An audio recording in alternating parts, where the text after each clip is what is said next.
Ευχαριστώ όλους σας για... I would like to thank all of you for your presence here today. The first thing I would like to note is that after following the presentations yesterday, I was convinced that the term artificial intelligence needs to denote artificial genius through technology, and the term artificial intelligence can be compared to what we call natural intelligence. So the things that I'm about to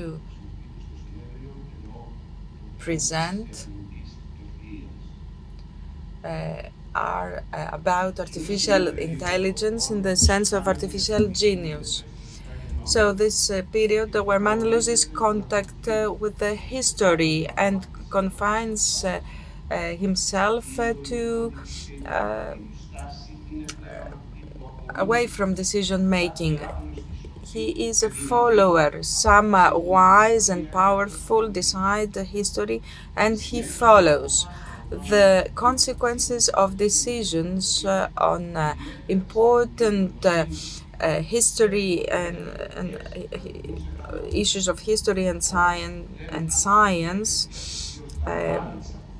can be good and positive. That's what he thinks, but he doesn't realize who takes decisions and how democracy works on a planet which is full of wars, inequalities, violence, poverty, disease, lack of education, and environmental crisis. The complexity of issues, the lack of education, and democratic participation institutions do not allow modern man to understand and process the problems caused by modern technology and especially artificial intelligence. In this world where a new sun is rising, he walks blind. However, the questions of this conference, transhumanism, posthumanism, and the woke culture, have to do with the core of human existence and the future of man. Artificial intelligence has evolved in such a way that we have lost control on it. It works with genetics, molecular biology, nanotechnology, and robotics, and creates a system that can reproduce itself, thus creating a new reality, its own reality, surpassing the autopieces that Maturana foresaw on a molecular level. With the magnetic scanning, the MRI of the human brain, the algorithms of emotional intelligence, with the new ways of reading the intentions and thoughts of people in order to act accordingly, artificial intelligence wants to take control of human freedom and create unworldly creations and humanoids that people cannot distinguish from the original. There are many positive aspects of artificial intelligence if we use it properly in labor, administration, politics, justice, education, health, national defense, and the environment. However, with transhumanism, it can become a nightmare because men can be enslaved by artificial intelligence and they can become extinct as a species, biological or biological and moral and political being. Are we going to let that happen? In order to avoid that, we need to examine the following issues. Is there a decision-making mechanism for society and the scientific community? How can we intervene? Have the been any questions raised, and by whom? Secondly, those questions, what will be their premises from a philosophical, scientific, and cultural point of view? Thirdly, how can citizens become informed and acquire knowledge about the problems and impact of artificial intelligence? Fourth, how can we make sure that there will be a genuine delineation and interpretation of concepts in order to respond to the substance of human existence? It's obvious that these issues cannot be left to the circles of thinkers, the artificial intelligence professionals, and some scientists and people who know.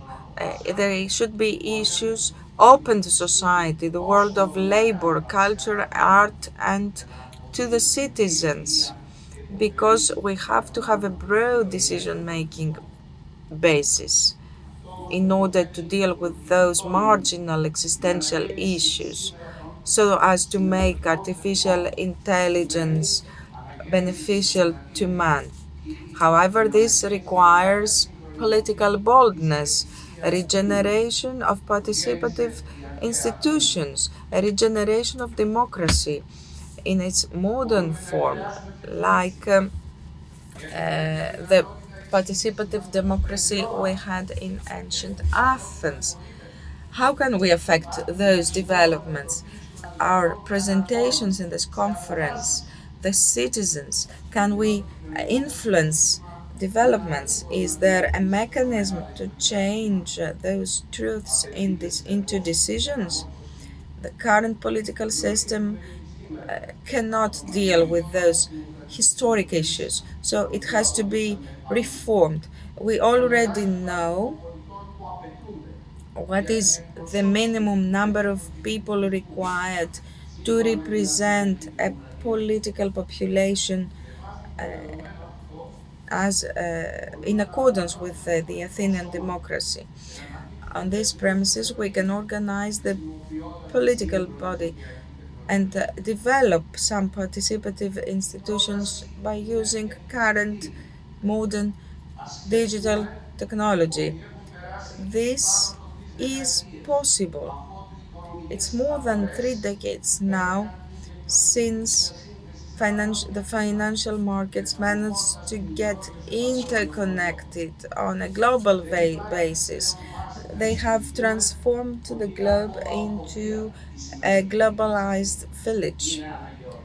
So we can no longer claim that a participative democracy is utopic. The participation of citizens in decisions is effective when citizens are informed. So we have to have a dominant social claim, a revolutionary intervention in education, the universities, and lifelong learning. I won't mention the content of such changes, nor the curriculum. I'm just indicatively saying that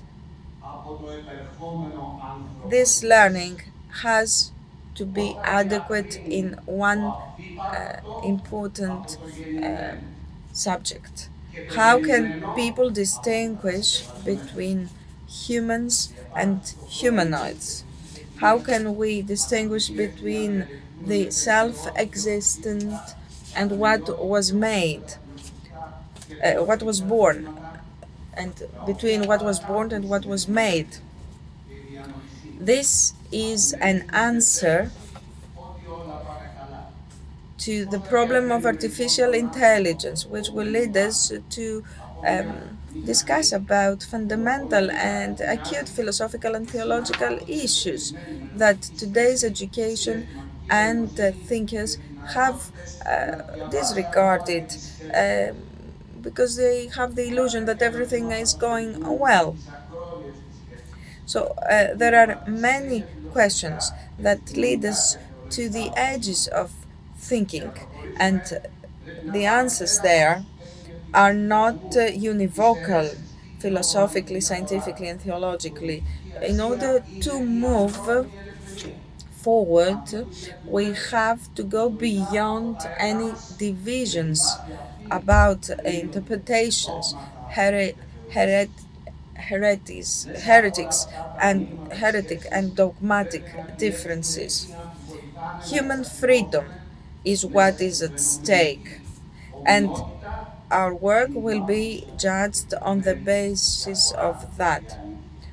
We have to see through things in order to see what is apparently similar and what is the clear difference. So, philosophical education today must promote the human nature. We have to know in which way humans can distinguish themselves from their artificial effigies. In philosophy, we have to look in modern philosophical education. We have to be based on the Greek Orthodox literature to find the difference and delineate the difference between nature and history, truth and the good, dianoia and nous, body and soul, individuality and otherness. We have to see the ontological differences as defined by Heidegger and the abolition of dualisms as defined by Sloterdijk. We have to go to Aristotle and see what made Socrates, for instance, drink the poison. Go to Plato and the Republic and see the difference between dianoia and nous, the truth and the good. We should go to the pro-Socratic philosophy and the word of Heraclitus. We should see what Parmenides says in his poem on nature, to discover the self-existent fact, the unborn being, where Noin has its nest, and from where the grace of the person has stemmed. In natural scientists, in natural sciences, philosophical education should show the way in which quantum mechanics and the theory of relativity were born. The EPR paradox in quantum mechanics of Einstein, Podolsky, and Rosen has to be shown how we got there, how we got to the inequalities of Bell. The the quantum technologies of the computers. How did we go from Aristotle's prime matter to a transition to quarks? There is this void, this quantic void, which is a burning reality according to modern philosophers. So many centuries of culture and civilization have created an incredible spiritual and moral testimony for humanity. We can use it to control and orientate our work, the path that we will follow. We have the intellectual apparatus to answer to the problem of artificial intelligence.